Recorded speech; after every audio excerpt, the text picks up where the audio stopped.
에 거주하며 전능자의 그늘 아래에 사는 자여, 나는 여호와를 향하여 말하기를 그는 나의 피난처여 나의 요새여 내가 의뢰하는 하나님이라 하리니 그가 너를 그의 깃으로 덮으시리라. 내가 그의 날개 아래에 피하리로다. 그의 진실함은 방패와 손방패가 되시나니 천명이 내 왼쪽에서 만명이 내 오른쪽에서 엎드러지나 이 재앙이 내게 가까이 하지 못하리로다. 아멘. 함께 일어나셔서 찬송 26장 부르시겠습니다.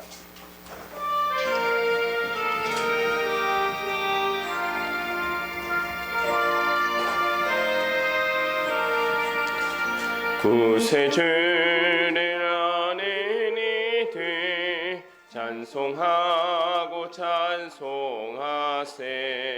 마음과 뜻과 힘 다하여 경배 드리세. 주를 알지 못한 이들 주가 친히 인도하사 그의 피로 구속하니 찬송 부르세. 약한 사람 도움받아 시험 중에 참게 되니 모든 죄를 이길 힘은 믿음뿐이라.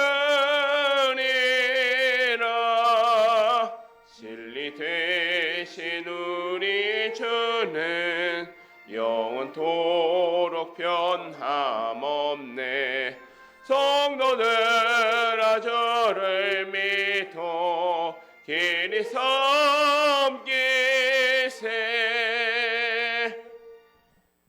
아멘. 이 시간 성시교도 교동문 77번 함께 교독하시겠습니다. 하나님이 세상을 이처럼 사랑하사 독생자를 주셨으니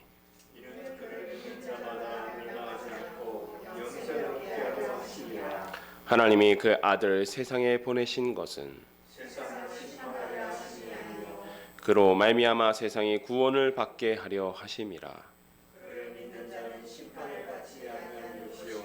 믿지 아니하는 자는 하나님의 독생자의 이름을 믿지 아니하므로 그 정죄는 이것이니 곧 빛이 세상에 왔으되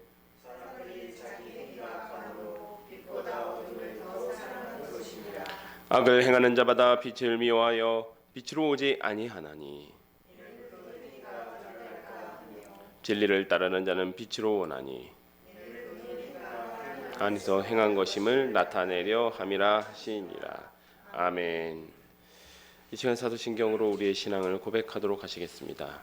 전능하사 천지를 만드신 하나님 아버지를 내가 믿사오며 그 외아들 우리 주 예수 그리스도를 믿사오니 이는 성령으로 잉태하사 동정녀 마리아에게 나시고 본디오 빌라도에게 권한을 받으사 십자가에 못 박혀 죽으시고 장사한 지 사흘 만에 죽은 자 가운데서 다시 살아나시며 하늘에 오르사 전능하신 하나님 우편에 앉아 계시다가 저리로서 산 자와 죽은 자를 심판하러 오시리라. 성령을 믿사오며 거룩한 공회와 성도가 서로 교통하는 것과 죄를 사하여 주시는 것과 몸이 다시 사는 것과 영원히 사는 것을 믿사옵나이다. 아멘. 자리에 앉아주시기 바랍니다. 찬송 64장 함께 부르시겠습니다.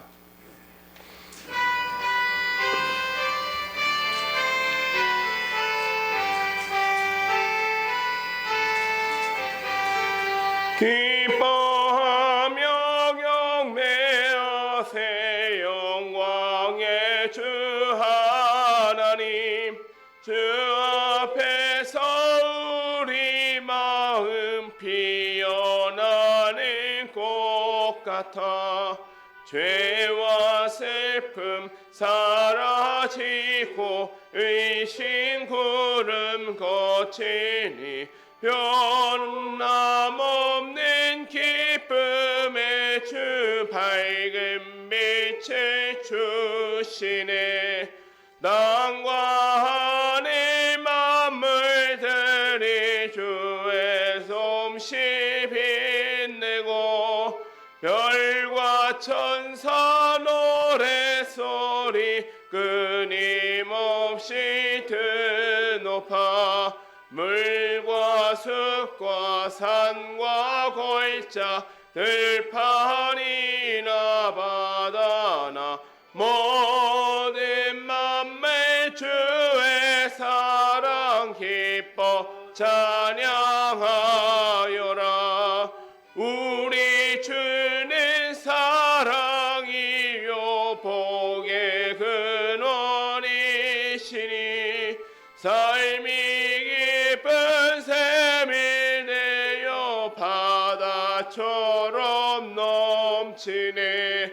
아버지의 사랑 안에 우리 모두 형제니 서로 사랑하게 도와주시옵소서. 새벽별의 노래 따라 힘찬 찬송 부르니 주의 사랑 조리되어 한맘 되게 하시네.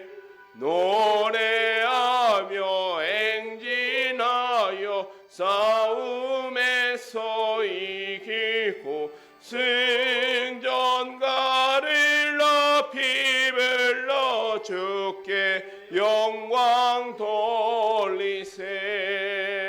아멘.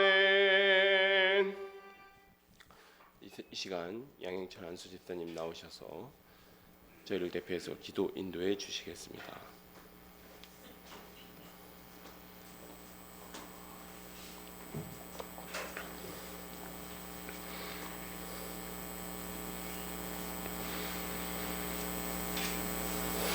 하나님 아버지, 지난 한 주간도 주님의 은혜로 설 명절을 맞이하여 가족들을 만나 주님의 사랑과 기쁨을 나누게 하시고 오늘 주일을 맞아 예배당으로 불러주시니 감사합니다. 아멘. 이 시간 온 마음을 다해 드리는 우리 예배를 기쁘게 받아 주시옵소서. 아멘. 지난 한 주간의 삶을 돌아보니 주님의 은혜를 당연하게 여기고 말씀을 가볍게 여긴 우리의 연약한 마음을 깨뜨려 주시고 십자가의 보혈로 정결케 하여 주옵소서. 아멘. 이제 겨울이 가고 봄이 오듯이 우리의 신앙에도 새로운 회복의 계절이 오길 소망합니다. 모자랐던 첫사랑을 회복하게 하시고 말씀 앞에서 우리 자신을 건강히 돌아보게 하옵소서. 세상의 유혹에 타협하지 않고 오직 주님의 공의와 사랑을 실천하며 살아가는 단단한 믿음의 소유자가 되게 하여 주시옵소서. 아멘. 이 나라와 이 민족을 위해 기도합니다. 이정자들이 하나님을 두려워하는 마음으로 백성을 살피게 하시고 갈등과 분열이 가득한 이 땅에 화해와 일치의 영을 부어 주시옵소서. 경제적인 어려움과 불안한 국제 경제 속에서도 이 나라가 흔들리지 않게 하시고 무엇보다 우리 대한민국이 세계의 복음화를 위해 귀하게 쓰임받는 제사장이 나라가 되게 하옵소서. 주님의 몸된 우리 사랑교회가 이 지역 살릴 등불이 되는 교회가 되길 원합니다.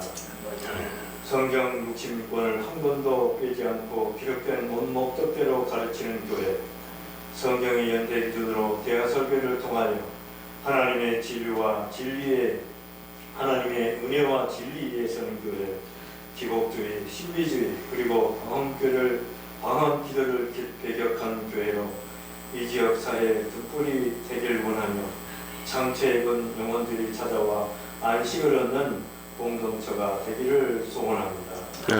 사랑하는 성도를 위해 기도합니다. 각자의 삶의 자리에서 지친 심령들을 위로해 주시고 질병의 고통 속에 있는 성도들에게 지혜의 광선을 비추어 주시며 월질의 신은 앞에 낙심한 가정에는 하늘의 문을 열어 주시옵소서. 특별히 치료를 고민하는 청년들과 학업 중에 있는 청년들에게 지혜와 명철을 더하사 그들의 앞길이 주님의 안에서 형통하게 하옵소서. 아멘. 이 시간 드리는 예배가 형식적인 의식이 되지 않게 하시고 성령의 임재를 경험하게 하옵소서. 말씀을 선포하는 주님의 사자에게 영육간의 강건함을 더하여 선포되는 말씀마다 성도들의 삶을 변화시키는 생명수와 같게 하옵소서. 각자의 자리에서 섬기는 손길들을 기억해 주시고 그들의 헌신이 하늘의 상급으로 쌓이게 하옵소서. 오늘의 예배가 한 주의 출발이 되게 하시고 삶으로 이어지는 예배가 되게 하옵소서. 예배의 시종을 주님께 의탁하오며 우리를 죄에서 구원하신 예수 그리스도의 이름으로 기도드립니다. 아멘.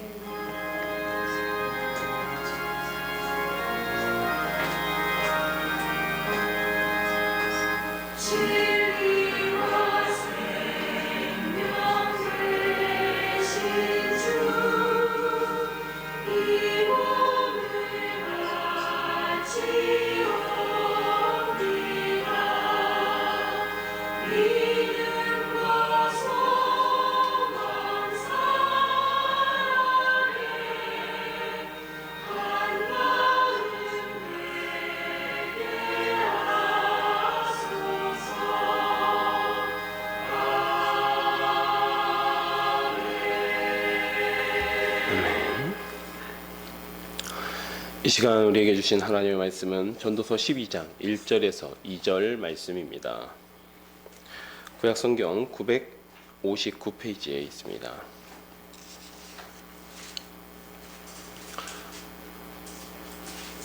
제가 하나님의 말씀을 받들어 봉독하도록 하겠습니다. 너는 청년의 때에 너의 창조주를 기억하라. 곧 곤고한 날이 이르기 전에 나는 아무 낙이 없다고 할 해들이 가깝기 전에 해와 빛과 달과 별들이 어둡기 전에 비 뒤에 구름이 다시 일어나기 전에 그리하라. 아멘. 제가 기도하고 말씀 나누도록 하겠습니다.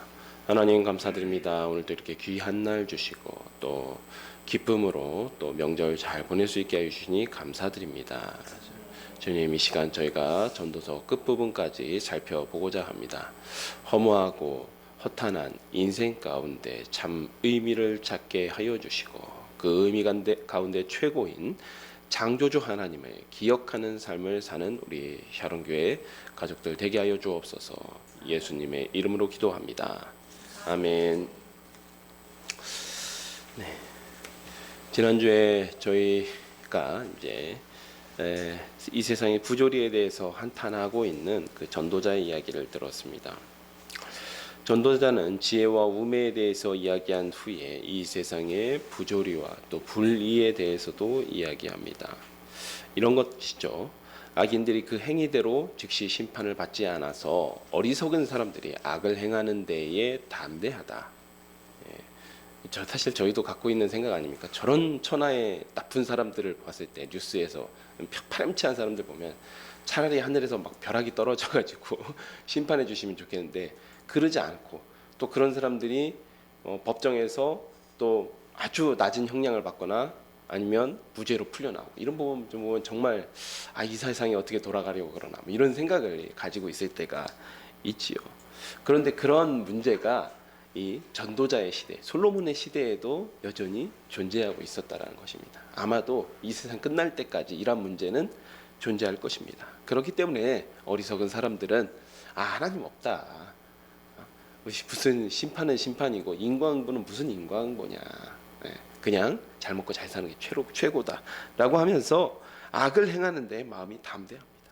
또 악인들이 의인처럼 의인이 받아야 될 상을 받고 또 의인이 오히려 악인처럼 벌을 받는 경우도 있습니다.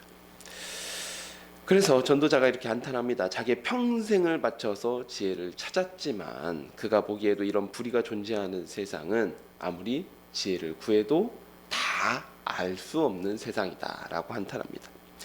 전도자가 느끼는 인생의 허무함도 또 이 세상에서 발견되는 이러한 불의함도 있었지만 그가 느끼는 허무함의 가장 근본적인 이유는 바로 죽음의 문제가 있었습니다. 의인이나 선인이나 지혜로운 사람이나 우매한 사람이나 죽음을 피할 수 없기 때문에 또 죽음 앞에서는 모든 것이 그가 이 땅에서 행한 모든 것이 다 무로 돌아가기 때문에 인생은 허무해집니다. 심지어 전도자는 지혜에도 큰 유익이 있지만 한계가 있다라고 말하고 있습니다. 이런 스토리를 들려주었는데 강한 왕의 침략으로부터 한 성을 구원할 수 있는 지혜로운 사람조차도 그가 가난하기 때문에 그의 행색이 추레하기 때문에 제대로 된 대접을 받지 못한다라고 말하고 있습니다.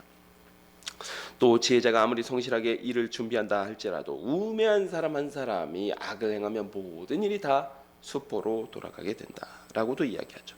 또 주권자가 어리석을 경우에는 지혜로운 사람이 마땅한 대접을 받지 못하고 어리석은 사람이 귀한 대접을 받는다. 이런 이야기도 하고 있습니다.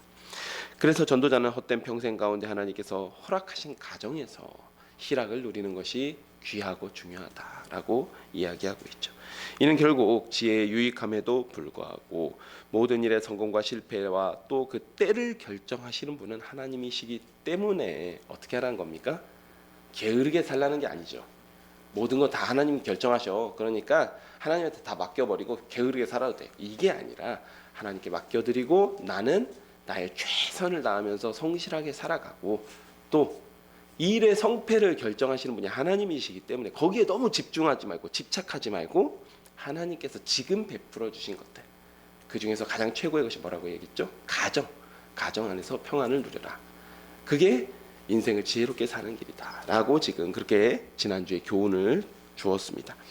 이 시간은 지난 시간에 이어 지혜와 유익의 한계, 지혜의 유익과 그 한계를 함께 살펴보면서 또 전도자의 마지막 권면을 살펴보도록 하겠습니다. 지난주에 저희가 10장 7절까지 보았기 때문에 8절부터 함께 살펴보도록 하겠습니다. 감정을 파는 자는 거기에 빠질 것이요 담을 허는 자는 뱀에게 물리리라. 돌들을 떠내는 자는 그로 말미암아 상할 것이요 나무들을 쪼개는 자는 그로 말미암아 위험을 당하리라. 철 연장이 무디어졌는데도 나를 갈지 아니하면 힘이 더드니라. 오직 지혜는 성공하기에 유익하니라. 주술을 베풀기 전에 뱀에게 물렸으면 술갱은 소용이 없느니라. 지혜자의 입의 말들은 은혜로우나 우매자의 입술은 자기들을 삼키나니 그의 입의 말들의 시작은 우매요 그 입의 결말들의 심이 미친 것이니라. 우매자는 말을 많이 하거니와 사람은 장래 일을 알지 못하나니 나중에 일어날 일을 누가 그에게 알리리요. 우매한 자들의 수고는 자신을 피곤하게 할 뿐이라. 그들은 성읍에 들어갈 줄도 알지 못함이니라. 왕은 어리고 대신들은 아침부터 잔치하는 나라여 내게 화가 있도다. 왕은 귀족들의 아들들이요 대신들은 취하지 아니하고 기력을 보하려고 정한 때에 먹는 나라여 내게 복이 있도다. 게으른즉 석가래가 내려앉고 손을 놓은즉 집이 새느니라.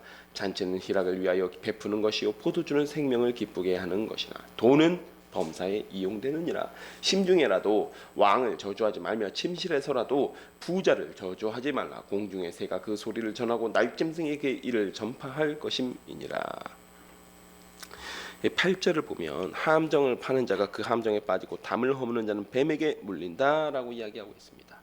사실 구약 성경에 이런 표현들 굉장히 많이 나오는데 바로 악을 행하는 사람이 심판을 당한다라는 의미죠. 담을 허무는 것도 악입니다. 이제 이런 비슷한 표현으로도 이 지표, 그러니까 땅에 경계를 나는 지게를 옮기는 사람도 악한 자죠. 부당한 이득, 또 하나님께서 정해주신 그 각 가문에 또 각 지파에게 정해주신 허락하신 그 땅의 경계를 옮기는 행위이기 때문에 악한 것이죠. 그런데 여기서 그렇기 때문에 악을 행하는 자는 망한다라고 이야기하는 것인데 여기서는 그런 의미만을 가지고 있지는 않습니다. 왜냐하면 9절과 함께 보면요, 돌들을 떠내는 자는 그로 말미암아 삭한다. 그리고 나무를 쪼개는 자는 그로 말미암아 상한다. 근데 이 돌들을 떠내는 것과 나무를 쪼개는 게 어떠한 일일까요? 이게 악한 일일까요? 이게 악한 일이 아닙니다. 일반적인 이제 보통 돌을 떠내거나 나무를 쪼개는 행위는 이건 일반적으로 이제 건축을 하는 것을 의미하는데 아주 평범한 건축일 혹은 일상적인 노동으로도 볼 수 있습니다. 근데 그럼에도 불구하고 돌을 떠내는 자가 자기가 한 일로 인해서 다칠 수 있고 또 상할 수 있고 나무를 쪼개는 자가 그것 때문에 위협을 당할 수도 있습니다. 무슨 말이냐면 일상적인 일 가운데서도 인생이라는 것은 내가 평범하게 살아가고 그냥 내 일을 하면서 성실하게 살아갈지라도 그런 일 가운데서도 예측할 수 없는 그런 불행한 일들이 닥칠 수 있다라는 것입니다. 그러니까 8절과 9절을 함께 살펴보면 악한 자는 그 악한 일로 심판을 당하기도 하지만 그렇지 않고 그냥 자기 일을 열심히 하면서 살아가는 사람도 불행하게도 안 좋은 일을 당할 수 있다라는 거예요. 그래서 8절과 9절 이런 의미를 가지고 있다라는 것이죠. 사람은 자기 앞날을 미래를 알 수 없다라는 겁니다. 또 10절 나를 갈지 않은 철 연장은 사용하는데 힘이 더 듭니다. 당연한 것이죠. 무슨 의미냐면 그러면서 지혜는 성공하기에 유익하다라고 말하고 있습니다. 여기서 나를 가는 행위 자체가 지혜를 구하고 찾는 행위를 이야기합니다. 무슨 이야기냐면 어떠한 일을 진행하기 전에 어떠한 일을 행하기 전에 먼저 지혜를 구하고 찾아야 된다. 그래야 헛된 힘 들이지 않는다라는 의미라는 것이죠. 11절도 같은 의미입니다. 주술을 사용하기 전에 뱀을 물리면 뱀을 부리는 술사가 필요 없습니다. 여기서 술사 역시 지혜를 의미합니다. 일이 터지거나 돌이킬 수 없는 잘못을 저지르기 전에 지혜를 적절하게 사용하고 구해야 한다라는 의미로 받아들일 수 있습니다. 그러면 8절부터 11절까지의 내용을 살펴보면 인생을 살아갈 때는 어떠한 불행한 일 또는 예측할 수 없는 일을 만날 수 없으니 미리부터 대비할 수 있는 지혜를 구하고 찾으라. 그래야 헛된 힘을 들이지 않는다라고 하는 교훈입니다. 이 12절에서 15절까지는 앞에서도 지혜와 우매, 또 지혜와 어리석음에 대해서 많이 비교를 했기 때문에 같은 의미의 구절입니다. 지혜로운 자들의 말은 은혜롭지만 우매한 자들의 말은 자기를 삼킵니다. 14절 우매한 자들은 심지어 자기가 말을 많이 하지만 장래에는 하나도 도움이 되지 않습니다. 그 얘기는 8절에서 11절까지의 말씀에 대비되는 것이죠. 우매한 자들은 말을 많이 하는데 정작 장래에는 도움이 되지 않아요. 하지만 지혜는 미리 구하면 힘을 덜 들이고 불행한 일들을 닥쳤을 때 그것들을 대비할 수 있습니다. 또 15절 말미에 우매자들은 성읍에 들어갈 줄 알지 못한다라는 의미는 이제 이런 거예요. 이제 고대 시대에는 좀 전쟁이 많지 않았습니까? 적들이 많이 쳐들어왔습니다. 그런데 적들이 쳐들어오면 어떻게 해야 됩니까? 성중에서 막 일을 하다가 적들이 쳐들어오면 당장 성으로 일단 도망쳐야 될 거 아닙니까? 대피해야죠. 근데 그조차도 할 줄 모른다라는 거예요. 지금 당장 눈앞에 닥친 위협조차도 피할 수 없을 만큼 우매한 자들은 그러고 있다라는 이야기죠. 떠들기만 잘한다. 입으로 떠들기만 잘한다라는 의미입니다. 16절 이하로는요. 다시 어떤 스토리를 바탕으로 해서 지혜에 대해서 이야기를 하고 있습니다. 먼저 왕이 어리고 대신들이 아침부터 잔치하는 날은 화가 있습니다. 당연한 이야기인데 여기서 왕이 어리다라는 의미는 어리다라는 의미이기도 하지만 미숙하다라는 의미도 가지고 있습니다. 이제 우리나라 말도 지금 한글도 마찬가지입니다만은 어린이, 저희 노아가 어린이죠. 그리고 어리다라는 이 말은 원래 어디서 왔죠? 어리석다라는 말에서 온 것이죠. 어리석은 사람, 아직은 다 장성하여서 지혜를 모두 다 갖추지 못한 사람을 어리다라고 표현했고 그런 사람을 어린이라고 표현했습니다. 그게 지금은 나이가 적다, 연소하다라는 표현으로 굳어진 것이죠. 지금에 와서는. 근데 이때 당시에도 마찬가지의 의미가 있었습니다. 그래서 어리석은 왕, 미숙한 왕이 다스리는데 대신들조차도 잔치하고 있습니다. 부귀영화를 누리고 권력을 탐하는 데에만 집중하는 그 나라에는 당연히 화가 있는 것입니다. 또 19절은 반면에 이제 17절은 왕은 귀족의 아들들이요. 이건 왕의 신분이 높다라는 의미가 아니라 왕이 존귀하다, 왕이 존중을 받을 만하다, 권위를 가지고 있다. 이런 의미를 가지고 있습니다. 그리고 대신들은 취하지 않고, 그러니까 잔치하는 삶과는 반대죠. 취하지 않고 열심히 일을 하다가 식사 때에만, 먹어야 될 때에만 기력을 보충하기 위해서 식사를 하는 나라는 복이 있습니다. 위정자들이 각자의 자리에서 성실하게 일을 하니 나라의 복이 있다라고 하는 것이지요. 실제로 저희가 일반 이제 국민들 입장에서 나라 욕도 많이 하고 또는 위정자들 욕도 많이 하는데, 실제로 이제 이야기들을 들어보면 이제 청와대에 출입하는 이런 공무원들, 그런 분들 보면 너무너무 일이 고돼가지고 어떤 분들은 막 이가 빠진다고 합니다. 이 청와대에 한 1년 2년 근무를 하다 보면 너무너무 새벽부터 저녁까지 일이 많고 고돼가지고 이 멀쩡하던 치아가 흔들리고 빠지는 사람들이 있다라고 합니다. 그 정도로 사실은 이 위정자들이 국민들을 위해서 열심히 일을 하고 있는 부분들이 있다라는 것이죠. 그런 나라가 복이 있다라는 겁니다. 또 지금 본문은 전체적으로, 그래서 이건 당연한 이야기인데, 그러면서 18절에 이런 이야기를 합니다. 게으른 사람은 석가래가 내려앉는다라고 하고 있죠. 석가래가 내려앉으면 어떻게 되죠? 지붕이 무너지는 거죠. 지금 우리 저기 청년들은 석가래가 뭔지도 잘 모를 수도 있지만 석가래가 내려앉으면 지붕이 무너진다. 무슨 얘기입니까? 게으른 사람, 미리미리 지붕을 보수하고, 장마가 지나갔으면 이스라엘도 우기가 있으니까 우기가 지나갔으면 지붕을 보수하고 또 미리미리 내년을 대비하고 그래야 이 지붕이 무너지지 않는 것인데, 게으른 사람은 그것도 모르고 세워라 내어라 하다가 지붕이 무너진다라는 것입니다. 그리고 손을 놓은즉 집에 물이 셉니다. 집을 부지런히 가꾸고 다루지 않으면 집에 물이 새는 것이죠. 자, 19절, 잔치는 매일 먹고 마시는 것이 아니라 희락을 위해서 가끔 베푸는 것입니다. 포도주는 생명을 기쁘게 하는 것이니, 생명을 기쁘게 한다라고 해서 매일 마시고 취하면 되지 않겠죠. 물론 이스라엘은 이 포도주가 음료였기 때문에, 물 대신이었기 때문에 매일 마실 수밖에 없었습니다. 그렇다 하더라도 취할 때까지 마시면 안 되겠죠. 일을 언제 하겠습니까? 그러니까 절제해서 마셔야 합니다. 다만 돈은 범사에 이용됩니다. 돈이 최고다 이런 얘기가 아닙니다.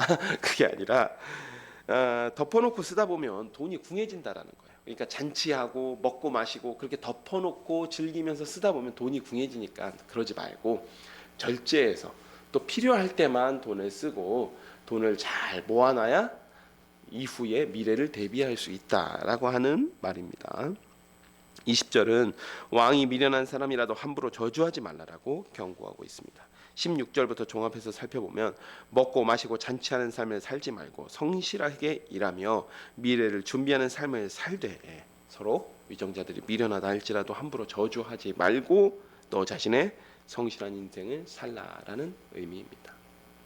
앞에와 지난주 말씀과 이어서 이어지는 그런 구절들이 있는 것이죠. 11 지금 그래서 본문은 전체적으로 지혜의 유익함과 지혜를 어떻게 사용해야 하는지에 대해서 이야기를 하고 있습니다. 11절에서 다시 지혜로운 삶에 대해서 이야기를 하고 있는데, 여기서는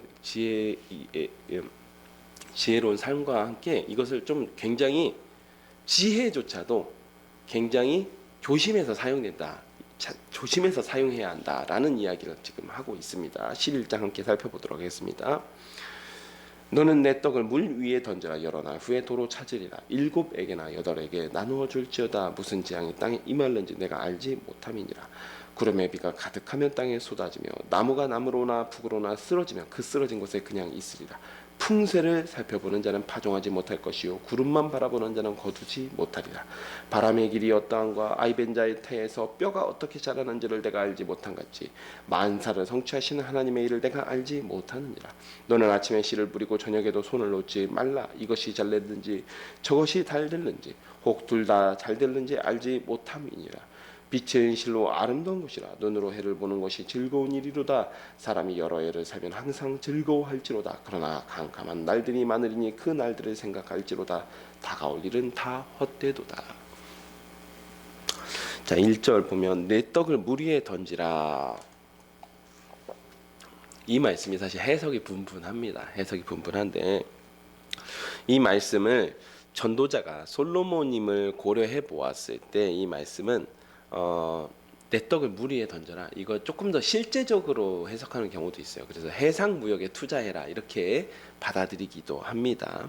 열왕기하 역대기를 보아도 솔로몬이 에시온게벨에서 배를 띄어서 오빌에서 많은 금을 가져왔다라고 이야기하기도 합니다. 그러니까 아주 큰 돈이 되는 것은 이런 무역에 투자하고 이렇게 해라 이런 지혜로 받아들이는 교훈으로 받아들이는 경우도 있습니다. 그러나 2절과 함께 살펴보았을 때 좀 더 보편적으로는 손에 떡이 있을 때에 베풀어라라는 의미로 받아들이는 것이 적절할 것 같습니다. 2절에서는 어떤 재앙이 임할지 모르니 네 손에 힘이 있을 때 7에게나 8에게 그러니까 많은 사람에게 네 손에 힘이 있을 때 최대한 많은 사람에게 베풀고 그들에게 도움을 주면서 살라는 것입니다. 그래서 인생을 살아가다 보면 예측지 못한 재앙, 돌을 떴는